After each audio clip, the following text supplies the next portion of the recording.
جو لوگ نماز پڑھنے مسجد میں آتے ہیں ہم ان سے گزارش کرتے ہیں نماز وہ پڑھو جو قبول ہو جائے، اور نماز قبول وہ ہوگی جو سنت کے مطابق ہوگی جو رسول اللہ صلی اللہ علیہ وسلم نے پڑھی.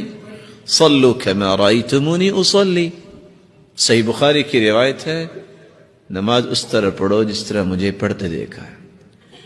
اور صحیح بخاری کی روایت ہے کان اذا قام الى الصلاة کبر، جب نماز کے لیے اللہ اکبر اللہ کے رسول صلی اللہ علیہ وسلم کھڑا ہونا چاہتے تو کہتے اللہ اکبر ورفع یدیہ حذو منکبیہ، اور اپنے دونوں مبارک ہاتھوں کو اپنے کندھوں کے برابر لے آتے.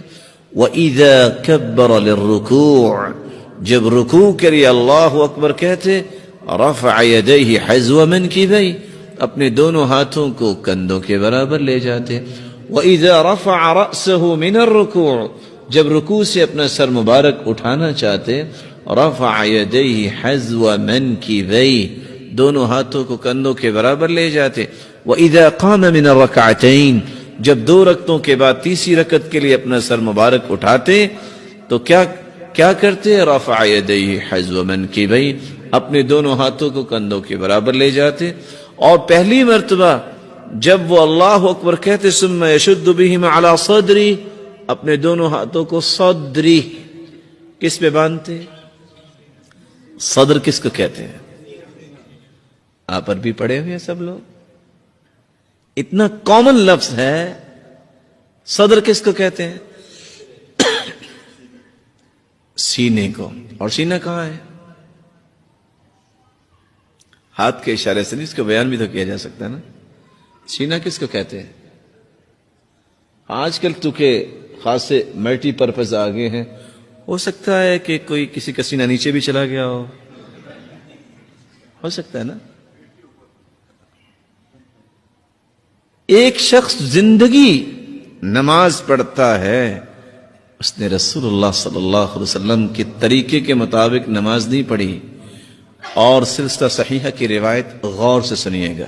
ان الرجل لیصلی 60 سنہ، ایک انسان 60 سال نماز پڑھتا ہے. اس کا مطلب یہ نکلا اٹ مینز کہ اس کی عمر 70 سال ہے، کیونکہ 10 سال کی عمر میں اس نے نماز پہ مار کھانی ہے نا اگر نہیں پڑھتا تو. قیامت کا دن ہوگا وَلَا يُقْبَلُ مِنْهُ صَلَاةٌ، 60 سال نماز پڑھی لیکن قیامت کے دن ایک بھی نماز اس کی قبول نہیں ہوگی. بڑی خوفناک بات ہے. کیا ہو گیا؟ کیا اس نے وضو نہیں کیا؟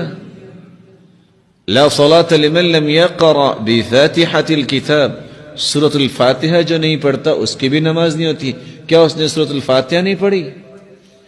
کیا وہ نماز میں کھڑا ہو گیا اللہ کے علاوہ کسی اور کا نام لیا؟ نہیں.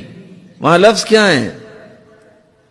لعلہ یتم الرکوع ولا یتم السجود ویتم السجود ولا یتم الرکوع، شاید کہ اس نے رکوع صحیح کیا سجدہ صحیح نہیں کیا، سجدہ صحیح کیا تو رکوع صحیح نہیں کیا. کیا بنے گا اس انسان کا؟ رسول اللہ صلی اللہ علیہ وسلم کے طریقے کے مطابق نہیں. اگر 210 روایتیں ایک چیز پہ آ جائیں کہ اللہ کے رسول صلی اللہ علیہ وسلم نے اپنے دونوں ہاتھوں کو کندھوں کے برابر اٹھایا، پھر رسول اللہ صلی اللہ علیہ وسلم نے ہاتھ کہاں باندھے، ایک ایمان قبول کرنے والا شخص جب یہ طریقہ اختیار نہیں کرتا تو پھر نماز کس کے لیے پڑھ رہا ہے وہ؟